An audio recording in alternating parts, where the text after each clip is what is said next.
তুমি কিন্তু দিন দিন অনেক হিংস্র হয়ে যাচ্ছ। তুমি ওটা তাকে দিয়ে দিলেই পারতে। তোমার পছন্দের জিনিসটা যদি আমি দিয়ে দিতাম তখন তুমি আমাকে বলতে প্রথম ওয়াইফ, এই জন্য আমি দিয়ে দিয়েছি।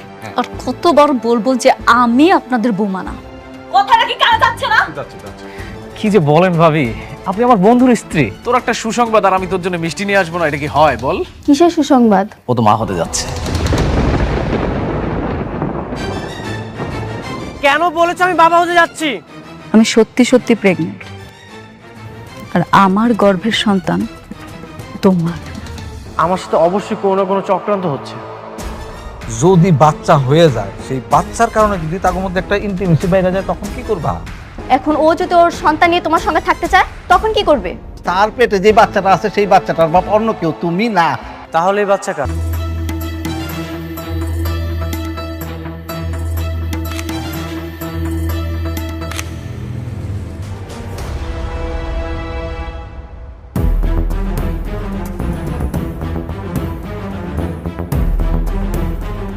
কি করছিলে তুমি? কিছু না স্যার। আরে এটা তো দেখি অনেকের নাম্বার। হ্যাঁ, তাহলে এতদিন তুমি আমার সব তথ্য অনেককে দিচ্ছিলে? হ্যাঁ, মানে স্যার, আরে নিমকারাম, আমার অফিসে চাকরি করে সংসার চালাচ্ছ আর আমারই ক্ষতি করতেছ। এই বেবিটা আমার সাথে করতে পারলে তুমি? বেমন তো আপনিও। আমার বন্ধুর সব সম্পত্তি আপনি মেরে দিয়েছেন। কে তোর বন্ধু? অনেক।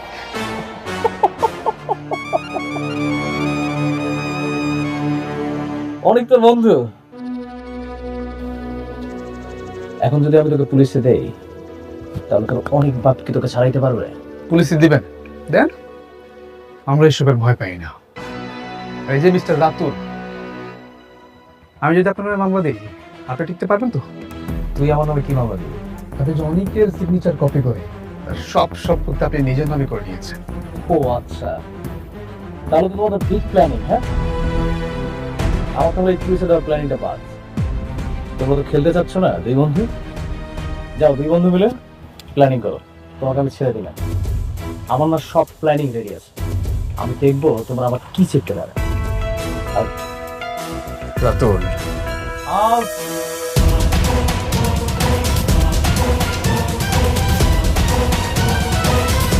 শালা সব পাশে দেখি একদম বেইমানের ডালপালা ছড়াই গেছে।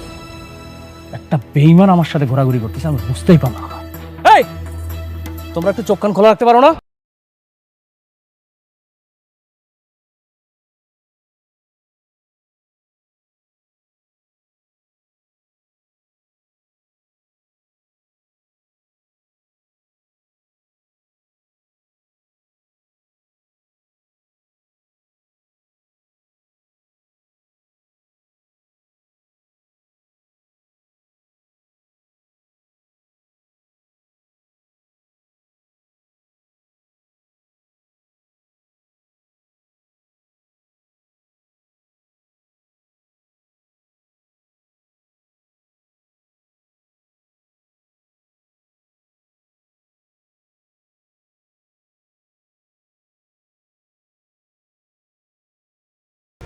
আপনি প্রেগনেন্ট? এ কথা তো আগে বলেননি। প্রেগনেন্ট অবস্থায় ডিভোর্স হয় না। হবে না? কেন হবে না? কারণ এটা নিয়ম নেই। স্ত্রীর গর্ভে যদি সন্তান থাকে, সন্তান প্রসবের আগে ডিভোর্স হয় না। এটা কেমন কথা? পেটে সন্তান থাকলে মানসিক যন্ত্রণা নিয়ে হইলো স্বামীর লগে সংসার করতে হইব? আপনি আপনার মতো থাকেন, কিন্তু যেটা নিয়মে নেই সেটা করতে পারবো না। আমার স্বামী আমার পেটের সন্তানটারে স্বীকার করব না, একটা মায়ের কাছে এটা কত বড় অপমান সেটা আপনি বুঝেন? আর তাছাড়া আমার সন্তানটা বড় হইয়া কি পিতৃ পরিচয় দিব কন? এমন একটা মানুষের সাথে কেমনে সম্পর্ক রাখবো আপনিই কন? শোন মা, আমরা সবাই মিলা জামাই বাবাজিরে হাতে পায়ে ধরি। আমার মনে হয় আমাকে কথা সে ফেলতে পারবো না। তবুও মা তুই তালাক দিস না। আম্মা, তোমরা এগুলা কি কইতাছো? কেন হাতে পায়ে ধরতে যাইবা? আমি বারবার কইতাছি আমি সংসার করুম না। সন্তানের স্বীকার করবে না কেন? এটা কি মগের মূল্য নাকি? আপনি যদি 100% নিশ্চিত থাকেন মামলা করেন। মামলা করমু? অবশ্যই করবেন, কারণ তার জন্ম দিয়ে বাচ্চা যদি স্বীকার না করে তাহলে আপনার বাচ্চা বড় হয়ে কি পরিচয় পাবে? মানুষ তো একে খারাপ চোখে দেখবে। কি কোন এটা? এই স্ত্রী হয়ে স্বামীর বিরুদ্ধে মামলা করব? হ আব্বা, উনি একদম ঠিক কথা কইছে। আমি মামলা করব। আমি আমার সন্তানের পিতৃ পরিচয় আদায় করেছি। থানায় গিয়ে মামলা করেন। মামলা যদি কোর্টে যায় তারপরে আমি আসি। আপনি সব ব্যবস্থা করেন, এর জন্য যা যা লাগে সব করতে রাজি আছি। স্বামীকে ধরার ব্যবস্থা করব, যথাযথ শাস্তির ব্যবস্থা আমি নিজ দায়িত্বে করব, কথা দিচ্ছি স্যার। Thank you officer. তাহলে সেটাই করেন। উনি আমার সন্তানরা অস্বীকার করছে, তার বিরুদ্ধে আপনি মামলা লেখেন। জি, আপনি কাইন্ডলি পুরো নামটা আবার একটু বলুন। আমার নাম নাকি ওনার নাম? যার নামে মামলা করবেন তার নাম লেখেন, মোহাম্মদ আব্দুল্লাহ অনিক। ঠিকানাটা একটু বলুন। ঠিক আছে। Thank you officer. আর আমরা এটা দ্রুত অ্যাকশন চাচ্ছি। জি sir, as early as possible আমি ব্যবস্থা নিচ্ছি। I will try my level best. Thank you officer. চলো ম্যাডাম। চা খান একটু। Thank you ma'am. চলো।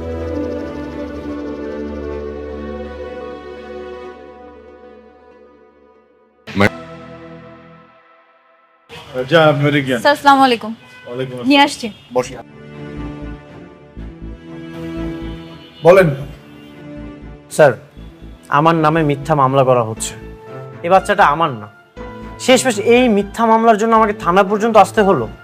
বাচ্চা যদি তোমার না হয় তাহলে কি আমি তোমার শুধু শুধু নিয়ে আসছি এখানে? ওটা তোমার অভ্যাস হইতে পারে, আমি আবার না পর পুরুষের কাছে যাই না। তুমি তো আবার স্বার্থের জন্য লোভে পড়ে অন্য নারীর বিয়া করে ফেলা। তুমি যদি পরপুরুষের কাছে নাই যাও তাহলে বাচ্চাটা কোথা থেকে আসলো? আমি তো জানি এই বাচ্চার বাবা আমি না। তুমি যেটা করেছো সেটা পাপ।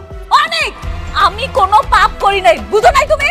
আপনারা এইভাবে তর্কাতর্কি করেন না প্লিজ, এটা থানা। আপনারা দুজন হচ্ছেন সম্মানিত মানুষ, দুইজন সম্মানিত মানুষ থানায় বসে বসে এইভাবে তর্কাতর্কি করতেছে, বিষয়টা দেখতে ভালো লাগে না। থামেন আপনারা প্লিজ। স্যার, কিভাবে থামবো? আপনার নামে যদি কেউ মিথ্যা মামলা দেয় আপনি মেনে নেবেন? যে বাচ্চাটা আমার না সেই বাচ্চার দাবিতে আজকে আমাকে থানা পর্যন্ত আসতে হলো। আমি এত কিচ্ছু শুনতে চাই না। এখানে মামলা করতে আসছি, মামলা হবে।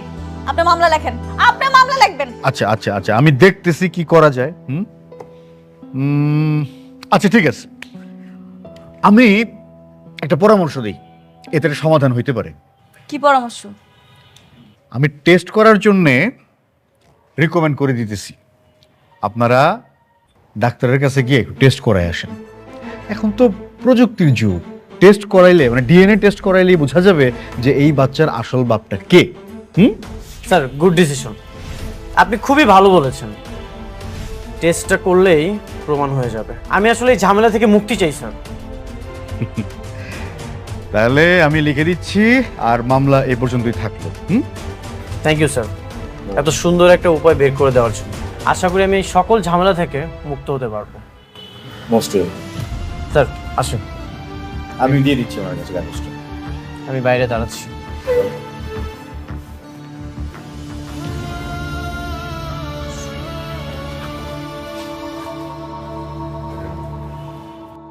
আপনারা হইলেন বড়লোক মানুষ, নানান জায়গায় আপনাদের চলাফেরা, নানান মানুষের সঙ্গে মেলামেশা। ডিএনএ টেস্ট করলে কিন্তু বের হয়ে আসবে যে সন্তানের আসল বাবা কে। আমি ওইটাই চাই। খুব ভালো, কিন্তু ধরেন টেস্টের রেজাল্টে আসলো যে অনিক সাহেব সন্তানের বাবা না, তখন কি হবে?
ভিডিও করি